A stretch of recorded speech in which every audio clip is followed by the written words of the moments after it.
25 years ago. In this episode, we return to the scene of the crime. First of all, we've got this wild place. Keep their ears covered because there's a chill wind.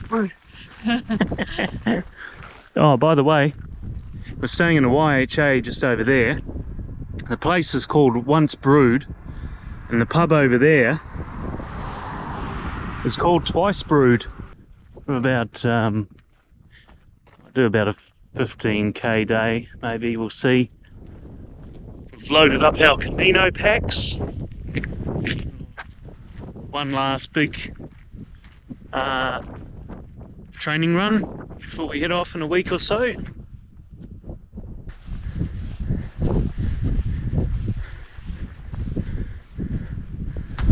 Hadrian's Wall, ordered built by Emperor Hadrian, who apparently was Spanish Roman, was originally 4.5 meters high, and at some points 6 meters high. And we put it like this: it was higher than that. Built across this incredible, challenging landscape in 7 years. This shows the discipline of the Roman legionnaires who built it. Parts of it remain, parts of it have been put into other buildings and stuff over the years. What year was it built, Howie? 111? Or started? We'll get back to update you on that one. We're currently up on, or close to the highest point, the midpoint of the wall, Windshield Crags. And the crags are these sort of wave-shaped formations that create a hill and then a cliff, which they've cleverly used to defend this part of the Roman Empire against northern barbarians. Not Scottish people, because there was no Scotland then. The forefathers and mothers. Actually, interesting point, a lot of the barbarian tribes were matriarchal, or at least had female leaders. Something to think about. So amazing that a lot of these trails just head through people's farms, and yeah, makes for great walking. I really enjoy walking through fields for some reason. I don't know what it is. He's a farm boy at heart.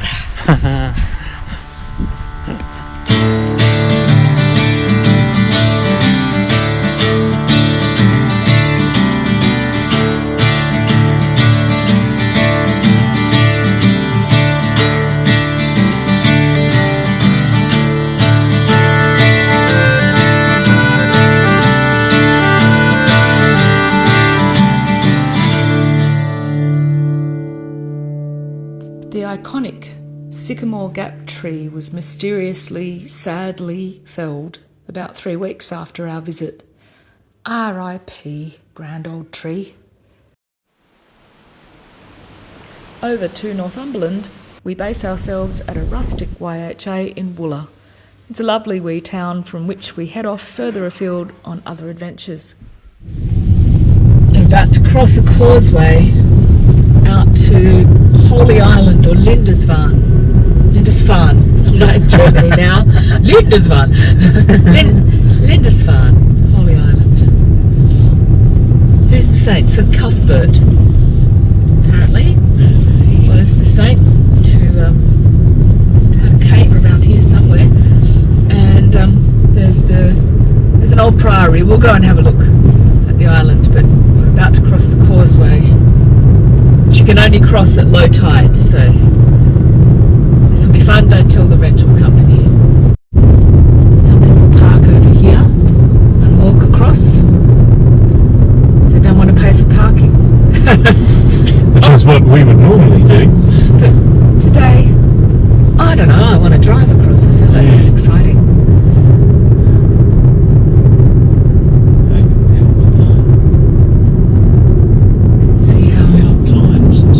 Here, let's forward out the side.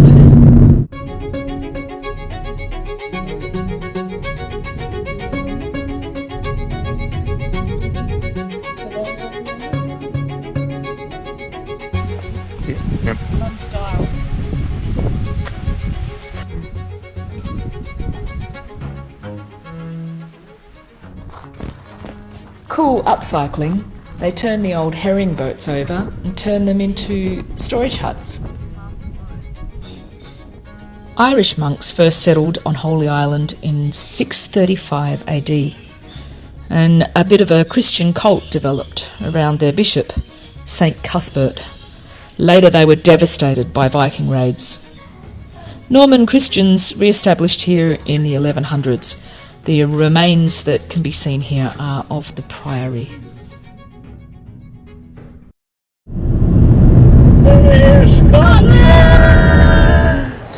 25 years ago.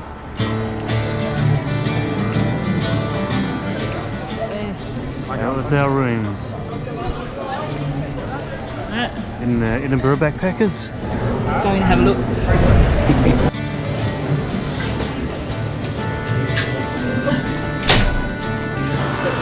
The same.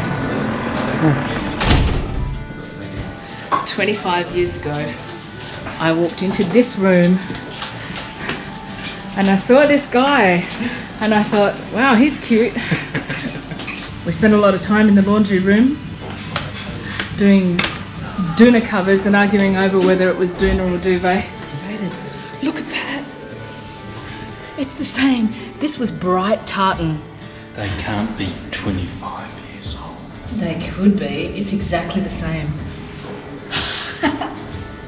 Just hundreds of them. All day. Well, not all day, but... And then this is smaller. Next one. This one, yeah.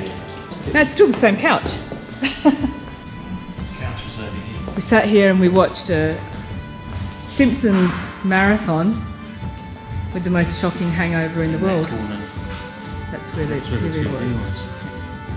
Staff rooms were up there that we used to stay. And this is where we lived, in shared dorms in through there. 100 and I think it's 111 steps above the street. And sometimes you'd get to the bottom and you go, shit, I forgot my wallet.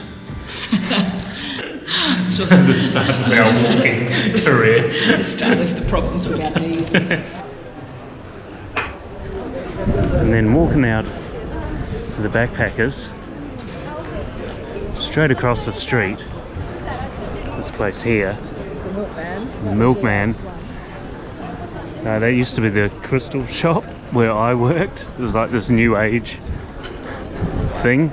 Oh no. This shit souvenir shop used to be the baked potato shop where I also worked. So I would work here and there and live over there. This was the door down to the kitchen where I worked down there. which is actually at the end of the street, but you had to go down here. Used to come up here for a fag, here and have a smoke. Then Howie was in the shop next door.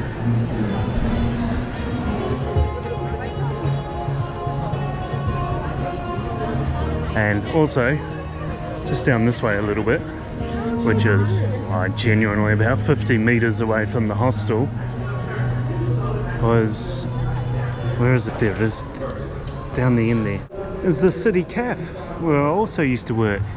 And so did Mel and Carmen.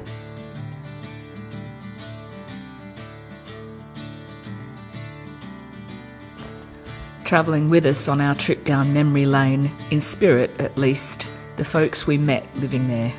Our friends for life.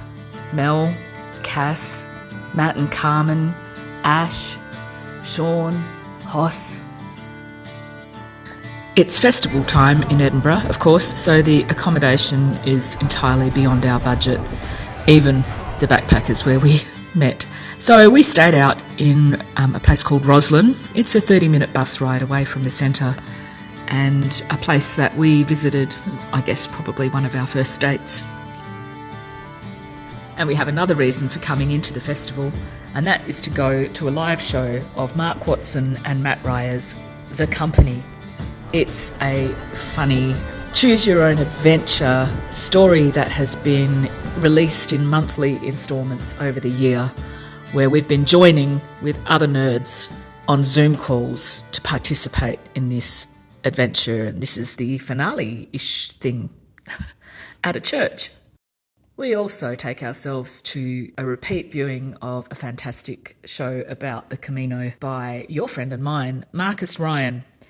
A guy with some main character energy for us. If you stay tuned, he will reappear. The next day, we drove from just outside of Edinburgh all the way down to Bournemouth on the south coast of England. It's like 12 or 13 hours or something stupid. It was huge. UK has got so many roundabouts. The day after, we're catching a plane to France in preparation for a new Camino.